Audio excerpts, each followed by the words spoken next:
வணக்கம். இன்றைய press news செய்திகள். கம்பம் நகரில் எம்ஜிஆர் 109வது பிறந்தநாள் விழா அதிமுக சார்பில் விமர்சையாக கொண்டாட்டம். மறைந்த முன்னாள் முதல்வரும் அனைத்திந்திய அண்ணா திராவிட முன்னேற்றக் கழகத்தின் நிறுவன தலைவருமான டாக்டர் எம்.ஜி. ராமச்சந்திரன் அவர்களின் 109வது பிறந்தநாள் விழா இன்று தமிழகம் முழுவதும் அதிமுக சார்பில் விமர்சையாக கொண்டாடப்பட்டு வருகிறது. இதன் ஒரு பகுதியாக தேனி மாவட்டம் கம்பம் நகரில் பல்வேறு இடங்களில் அதிமுகவினர் எம்ஜிஆர் பிறந்த நாளை சிறப்பாக கொண்டாடினர்.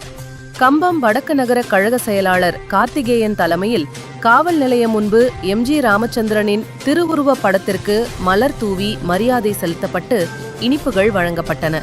தொடர்ந்து கம்பம் தெற்கு நகர கழக செயலாளர் கணபதி தலைமையில் காந்தி சிலை முன்பு எம்ஜிஆர் திருவுருவ படம் வைத்து மலர் தூவி மரியாதை செலுத்தி பொதுமக்கள் மற்றும் தொண்டர்களுக்கு இனிப்புகள் வழங்கப்பட்டன. இந்த நிகழ்ச்சிகளில் தேனி மேற்கு மாவட்ட கழக செயலாளரும் கழக அமைப்பு செயலாளருமான எஸ்.டி.கே. ஜக்கையன் சிறப்பு அழைப்பாளராக கலந்து கொண்டு மலர் தூவி மரியாதை செலுத்தி இனிப்புகள் வழங்கினார்.